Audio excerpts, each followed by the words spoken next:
Good afternoon, everyone. This is Johnny Aldrin Kaluya, owner and founder of Junis Herbal and Organic Products. We have a simple topic today as we scheduled. We have some basic tips here on how we could reduce carbon emission in our environment. Now, maybe you ask, why is it that we still need to tackle this? What are the importance of reducing carbon footprints in our environment? Of course, we need to go to the bottom line. It's all about climate change.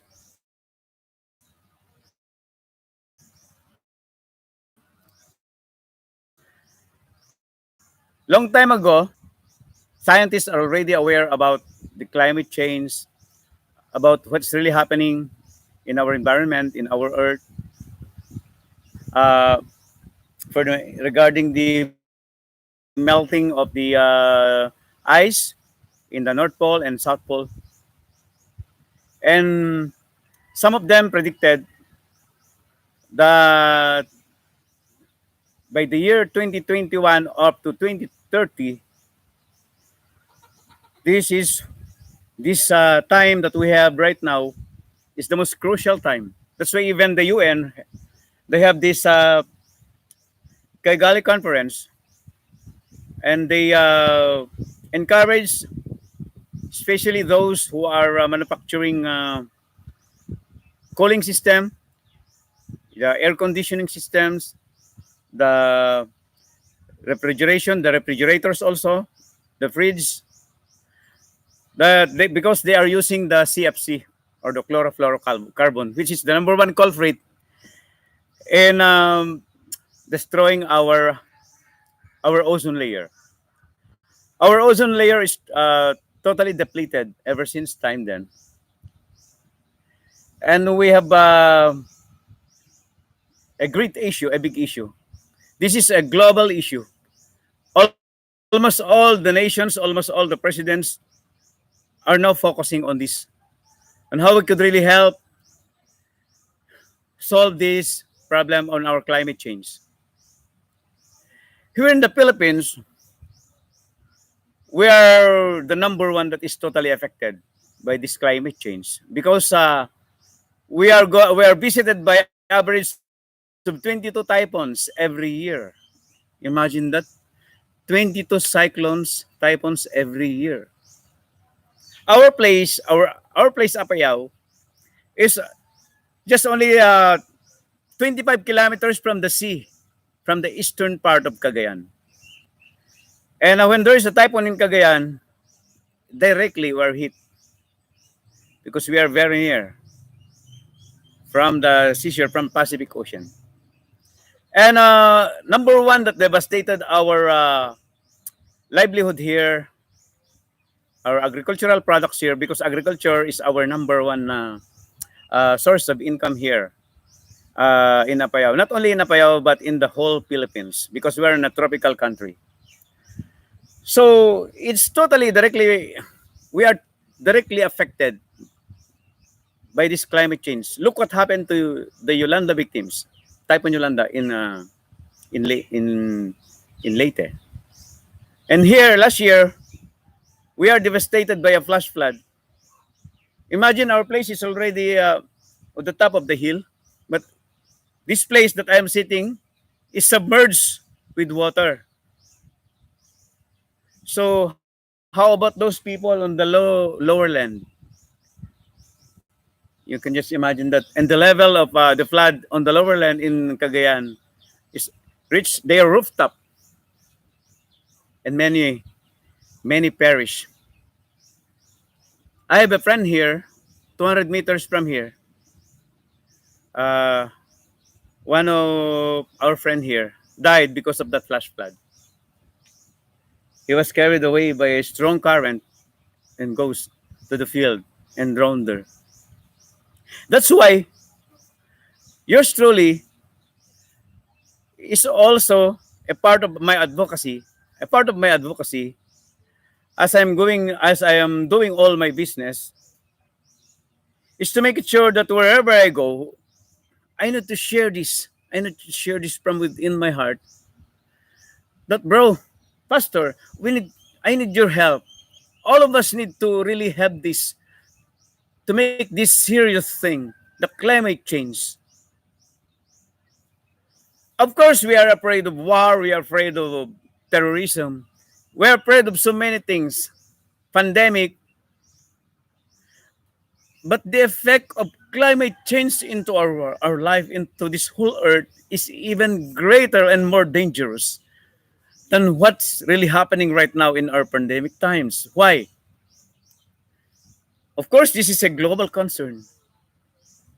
According to our scientists, we have only 9 years to prepare to reduce our carbon emission up to 2029 or 2030. Because beyond that, if we don't stop what we are doing right now, it, the situation can be irreversible. You know, irreversible? It's just like a cancer. It's just like a stage 4 cancer. Okay? Wala nang solusyon sa Tagalog. Hopeless. But since we have still 9 years to prepare, and God gave us this knowledge, God gave us this environment, the trees, everything around us to take care of it. God is everything. The vegetation, the plants, the rivers, the oceans, the animals, to take care of it. God gave us all these things to take care of it, not to destroy it. Of course, a lot of people, some of people, they always, wala silang pakundangan sa pagsunog sa kabundukan.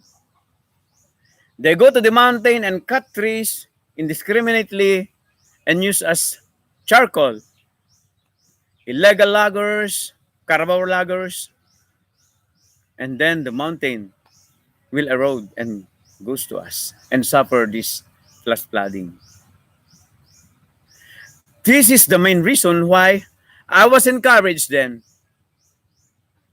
10 years ago, 15 years ago, I started my own way of really helping in reducing these carbon footprints in our environment. But it's very hard if I am alone. It is easier for us if we could really join together. Let us hold hands together. The LGUs, the leaders, the senators, the congressmen, the civic organizations, the pastors. If we could really help together, hand in hand, we will join as one rope. Of course, the rope is very strong because it has so many strands.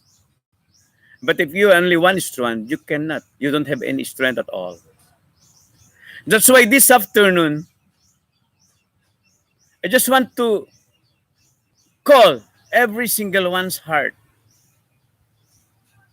to take serious about this main problem right now that we are experiencing right now. But the climate change.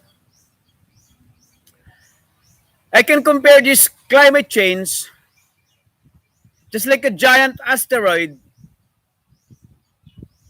going towards the Earth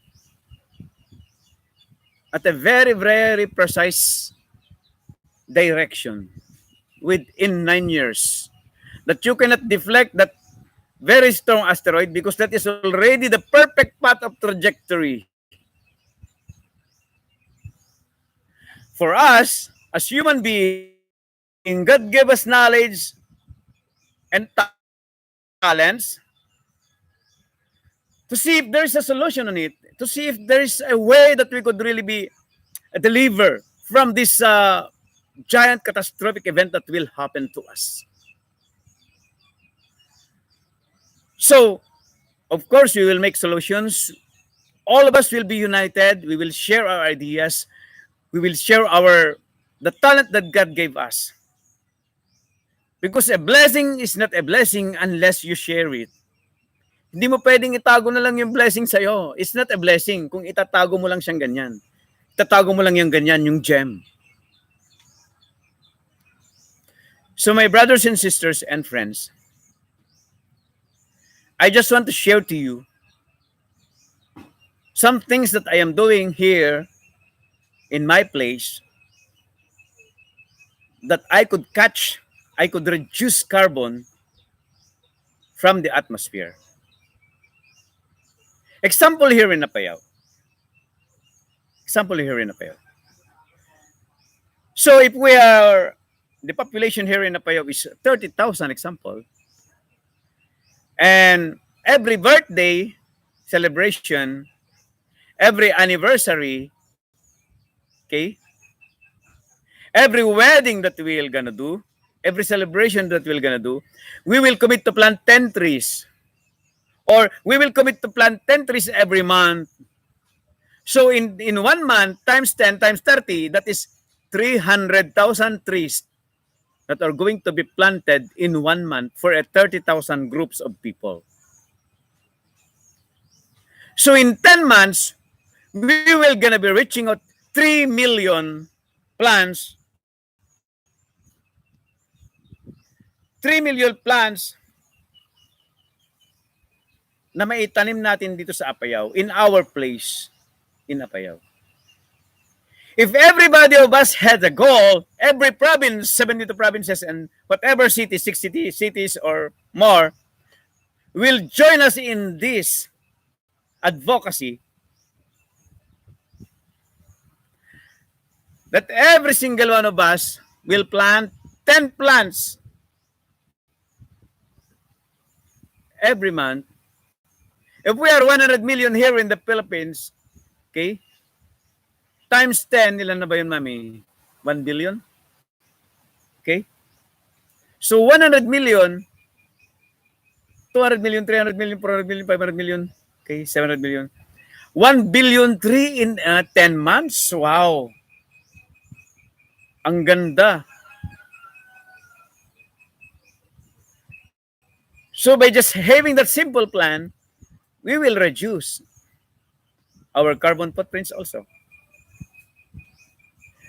But we have some basics.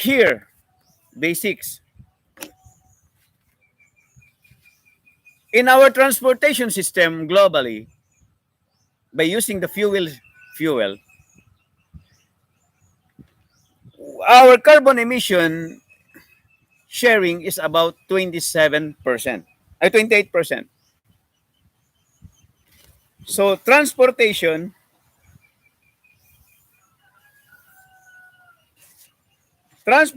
is about 28%.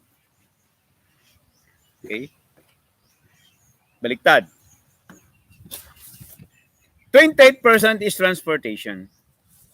How about if we could convert those internal combustion engine using fossil fuel into a bioethanol?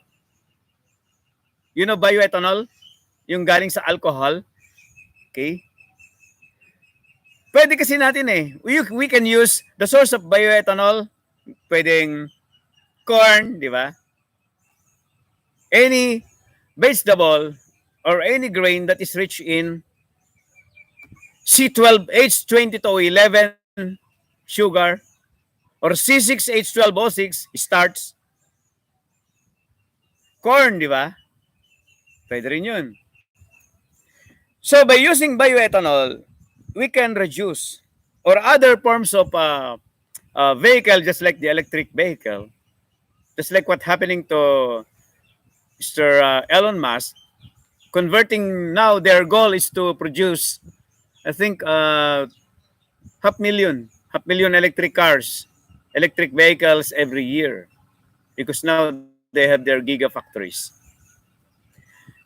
Also in China, they are now their goal is to produce a large volume of electric cars also.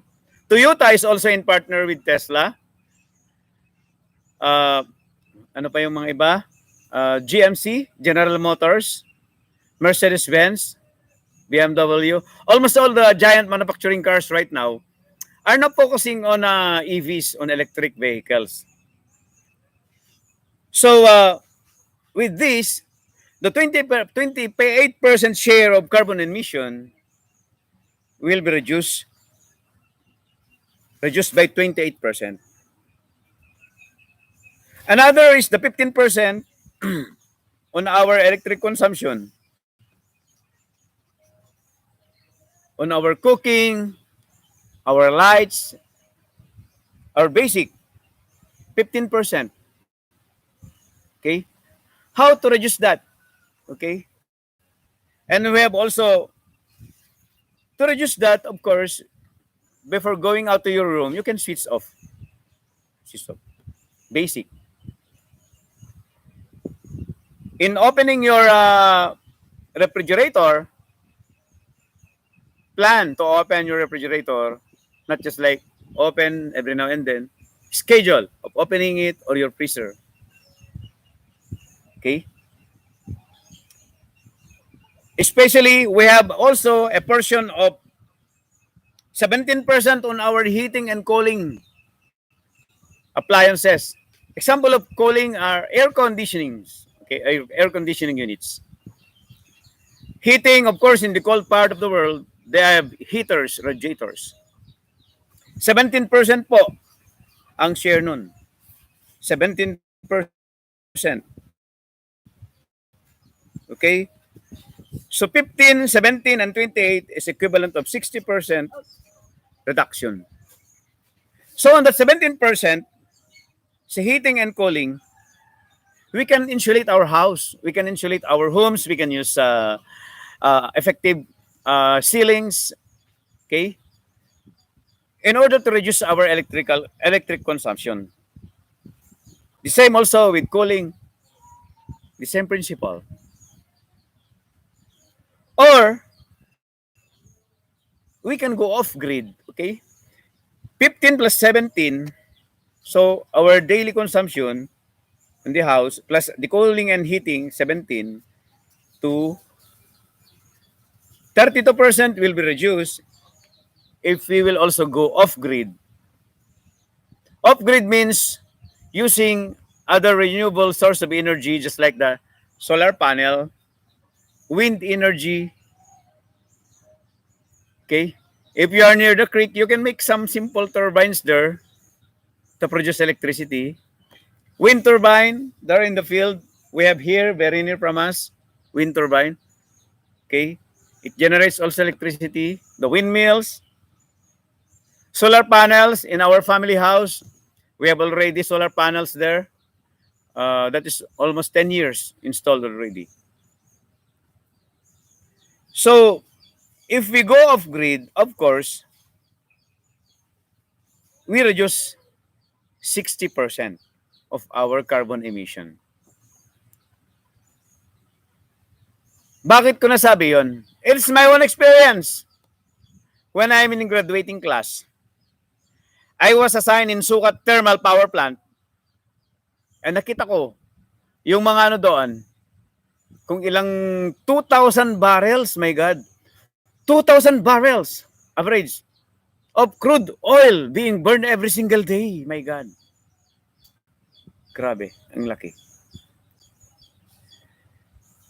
So, in here, I have some tips here.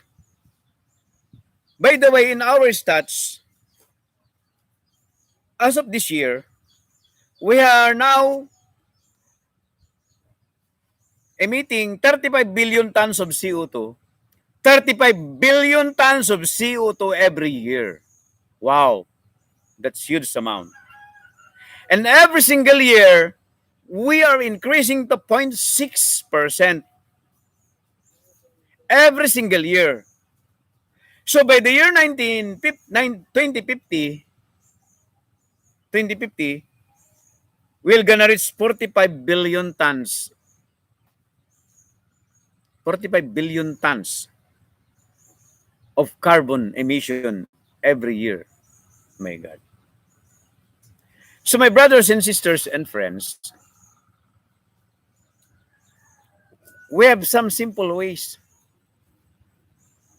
to minimize carbon emission. Okay? Here, in our place, we're also advocating stop burning of agricultural waste. Because burning of agricultural waste contributes a large amount of carbon dioxide in the atmosphere. Why? In the Philippines alone, we have an average of 400,000 metric ton of agricultural waste from the rice fields, from the corn plantation, and etc. and other agricultural waste, agricultural products. So that 400,000 metric tons is burned every cropping. And you can imagine that, and it goes through the air, contributes large volume of carbon dioxide in the air that destroys the ozone layer. So our advocacy here is to recycle that by just having our vermibeds. We have our vermiculture. You know vermiculture? We have the vermiworm. We have here. Hindi lang ako nakakuha kanina kasi medyo yung bahay nila. Pero later on my next episode, I will bring worm here and show you how it looks like. That vermiworm will digest agricultural waste in just a span of 15 days. And it converts to an 18 micronutrients high-grade organic fertilizer. We called it vermicast. Vermicast.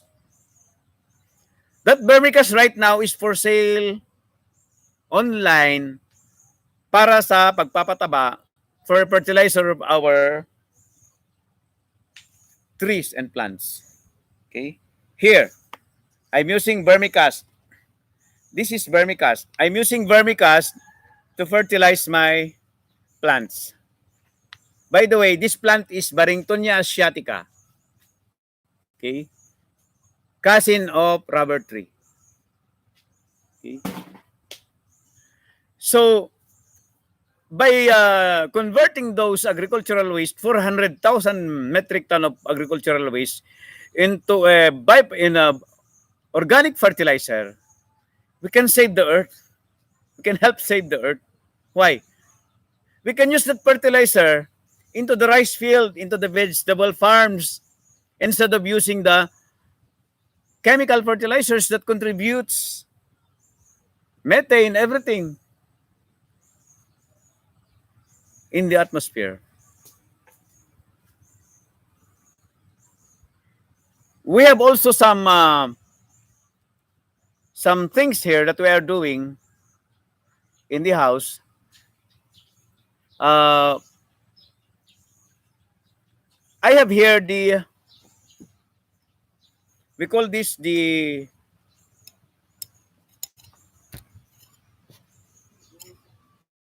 okay, we call this the photocatalytic powder or the TiO2.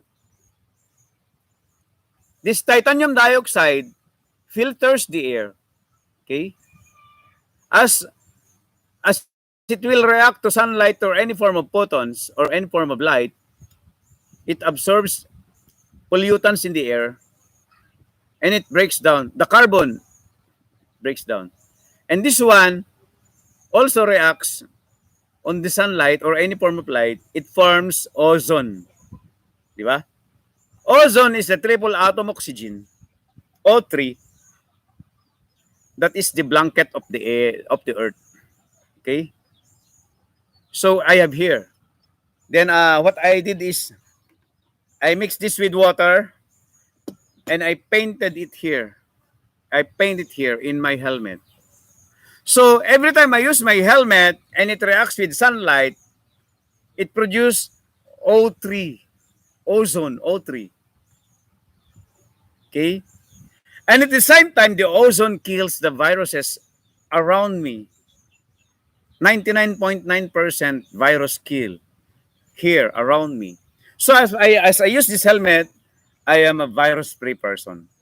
Okay, here around me. So I can also use this powder and mix with water also to make my herbal soap. I put some in my herbal soap, and this herbal soap becomes ozone producer herbal soap. Okay? It produces triple atom oxygen. So, everything here, this one colors white because it has almost 50%, 50% TiO2, photocatalytic, catalytic soap, or the TiO2 soap, titanium dioxide soap. So this one, as you use it, it kills the virus around you. As it reflects with the light, it absorbs the light and produces triple atom oxygen. So you can cut this and put it around your room and kills everything there, the viruses. And at the same time, it produces ozone. Ozone. Okay. So we are helping the ozone layer to become thicker and thicker with our products. So we have a lot. In online business, we can plan. We can also reduce carbon emission in our online business. Example, you can order it from any online company. Kasi some of us, we order it every day. We order it online. How about if we can plan our orders once a week? Diba?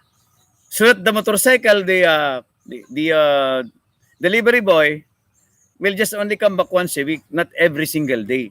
Imagine if every single day they travel from the office to your house, every single day going back and forth. You can just imagine how many kilos of carbon dioxide emitted from his motorcycle.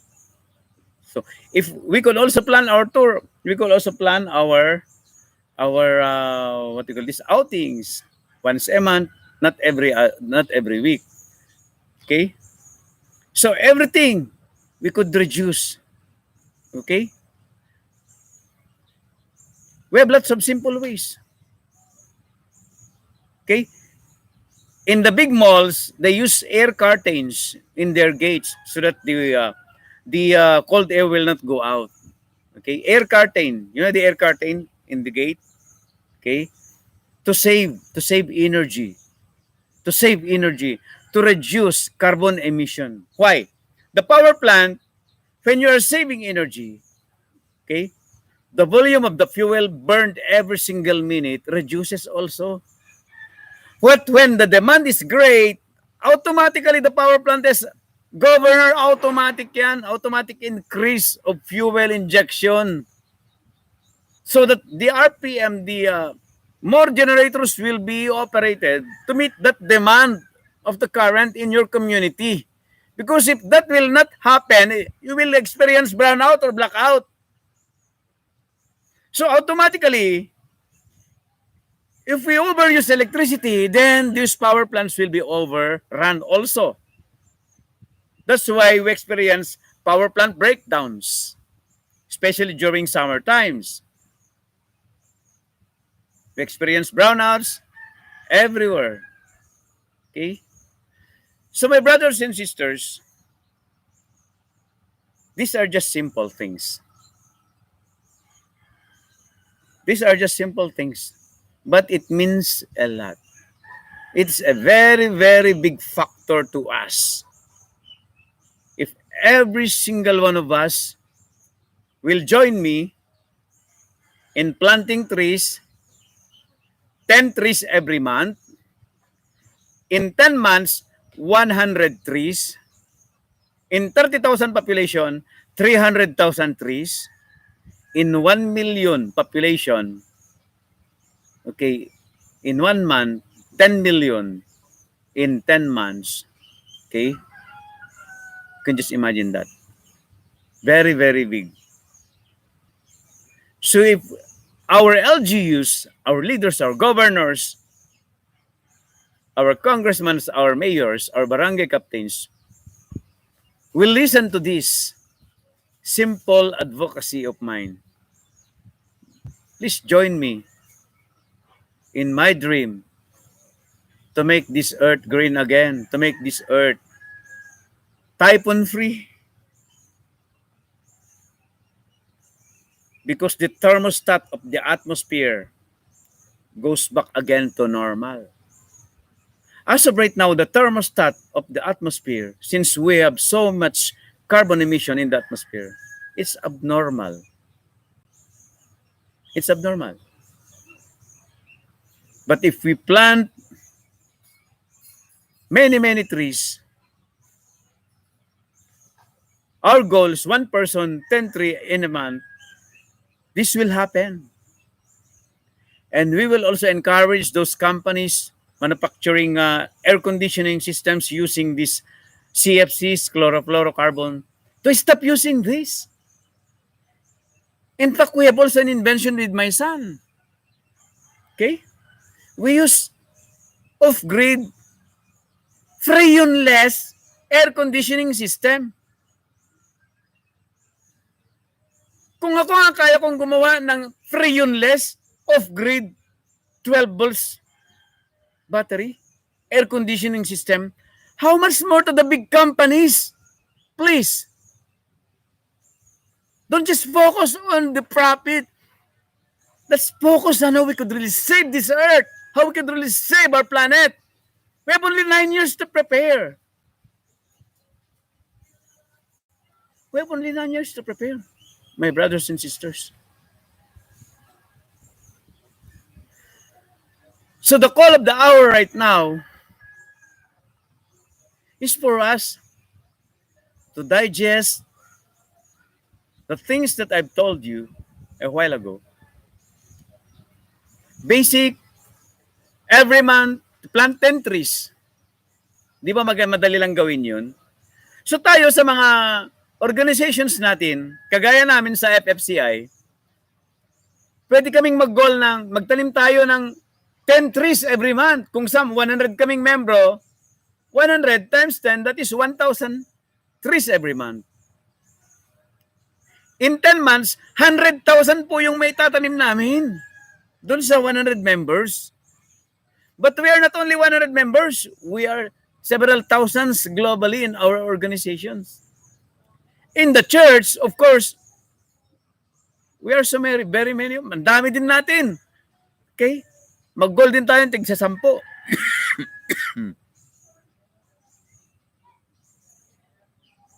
Okay? So thank you very much for listening, for a very, very simple explanations on us. How could really help reduce